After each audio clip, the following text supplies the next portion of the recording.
possibly of the Super 8s. But Barber took a lot of kicks, ran them all back, made a couple of things happen, worked himself an opportunity to knock on and get given a try as well. So, I don't think you can have too much of a go at what Ben Barber did. I don't think he turfed up with dross. I think his pace is clearly off the mark.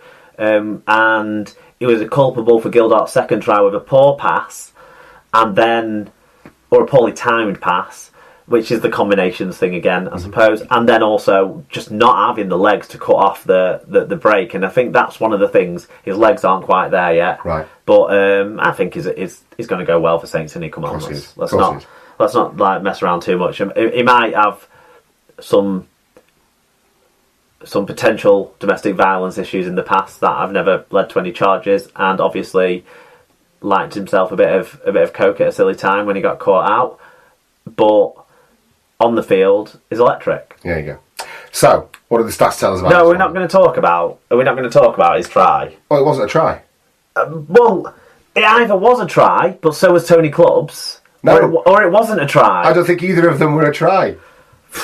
See, I think both of them should have been given as tries, but the decision of the referees has we've always been led to believe the defender, the attacking player is responsible for keeping control at that stage. So why on earth, in I think a less clear-cut strip attempt, I think Gelling was more as much trying to get something around Barber as trying to rip the ball out. Way less blatant of a ball steal than Tumavarve's, I felt, but I'm a Wigan fan, so I'm going to be biased. But in all seriousness, he was coming from sort of behind him rather than wrapped around him, and he was just scrambling for it because he'd made a shit attempt at a tackle and given Barber an opportunity he never should have had in the first place. But he dropped the ball over the line. I don't get how there were different decisions.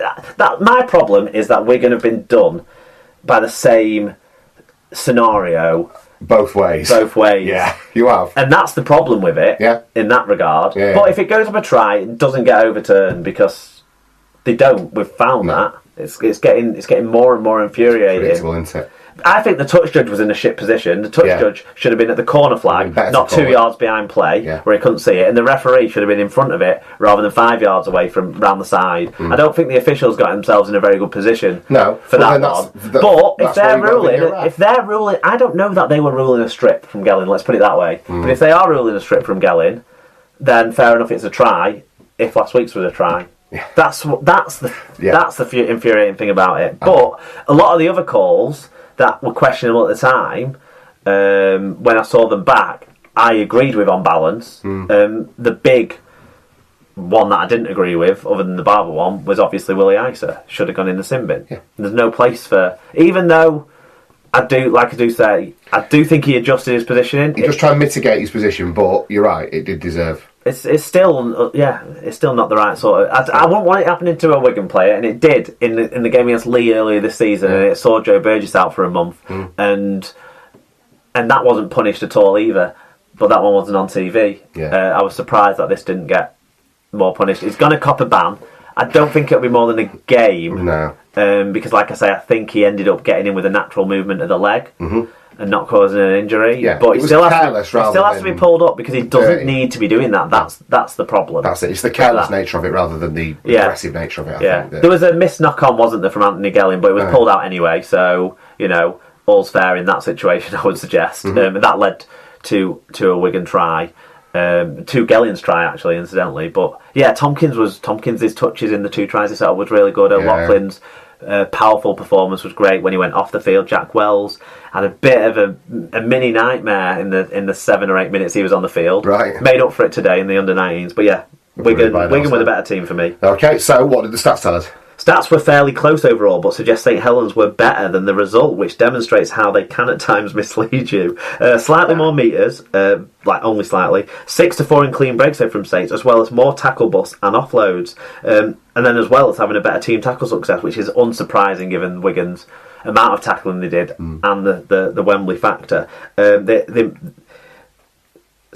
team tackle success, having made more tackles but missed fewer than Wigan. However, 12-9 in errors and 7-5 in penalties show Saints were also their own undoing. And I think a a lot of those errors were because of really good Wigan defence, scrambling defence, even though it wasn't always tip-top. But that helped kind of slow the game down for Wigan in the back stages, those errors and penalties, which Wigan really needed to happen. There was a scrum, I think, where Tompkins needed to get treatment. That was probably he could have coped without if the score was the other way around. And those sort of things that drive fans mad of both teams, whoever you're on the end of. Since Wigan derby, there's going to be some gamesmanship in there. But Wigan played all that out, I think. I think they played...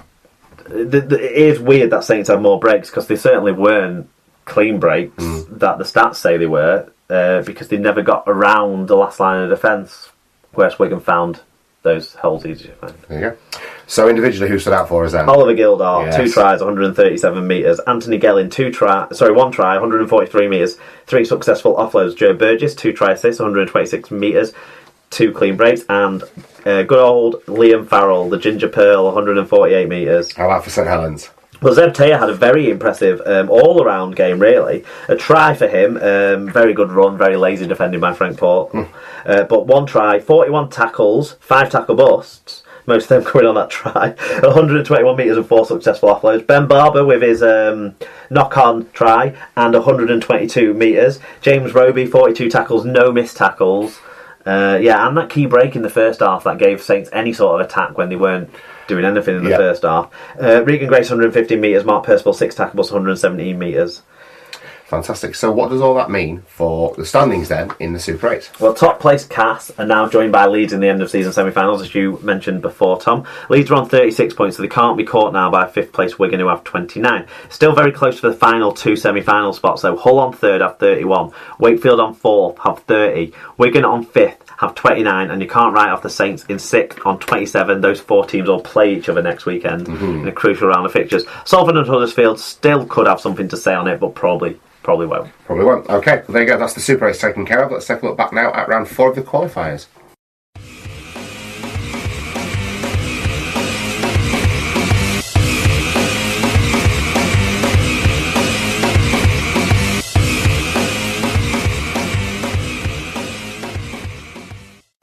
Okay, so the qualifiers are starting to take shape now, Mark, and we start with the London Broncos against the Warrington Wolves. 38 points to 40. It finished down in London in front of 1,476, refereed by Luke Moore? Liam Moore. I do this every week, call him Luke, don't I? Yeah, Paul Campbell we start with. Being robbed by a blind man. How can a ball in hand and foot on the line be a scrum? Then a Brown knock-on is okay. I want to smash Westwood. I presume he means... He's not over it either. I presume he means... Does that mean he fancies him? No, like smash Westwood? No, I think he wants to beat him up. I suspect he'd have more chance of shagging him than he would have beating him up. Paul's a lot of things, but he's probably not capable of taking on Benny Westwood. Well...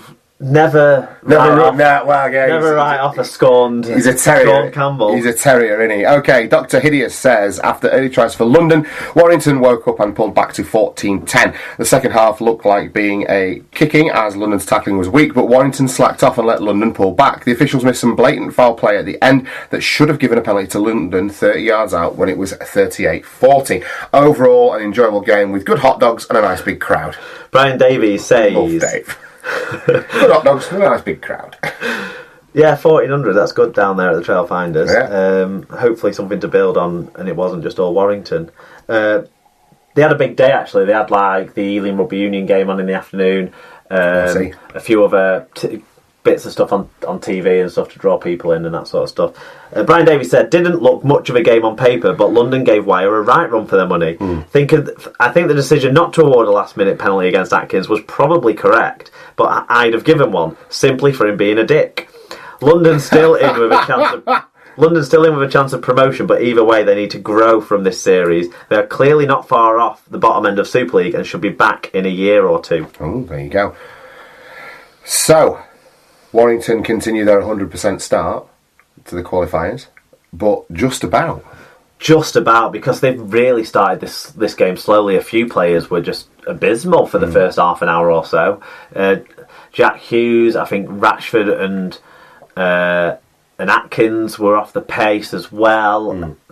It wasn't a very good performance. There was effort from a couple of the big men, but they didn't seem to have much spark with that effort, and young Smith at hooker didn't really shape up very well, unfortunately for him, when he's got an opportunity there. So yeah, the first half an hour or so they were terrible, and London capitalised with it by taking a bit of a lead. The only way Warrington got back into it was classic Kieran Dixon,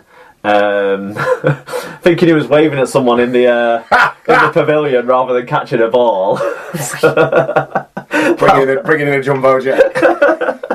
He saw Steve-O in the sat watching in the viewing gantry. So yeah, but yeah, and then there was one of the I think it was the next try that had one of the controversial moments, which was Matty Russell jumped up to prevent a ball going out, but clearly like a penalty. I think it was. I can't remember. I was only half watching the game, to be honest, at that stage.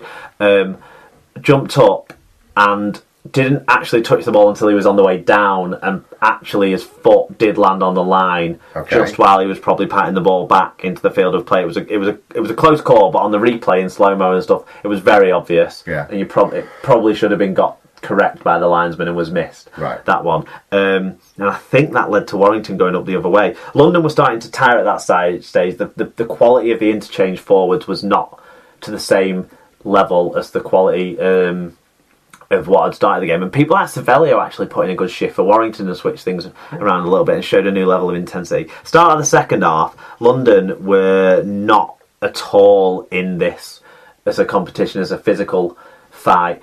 Warrington were absolutely marching through them all the way, and all London could do to slow them down was wrap their hands around the ball and give away penalties, unfortunately. Right. So that gave Warrington a really handy lead until Samet got back into the swing of things. Captain Jack. And scored a try, I think then, which was actually a pretty decent try up the middle.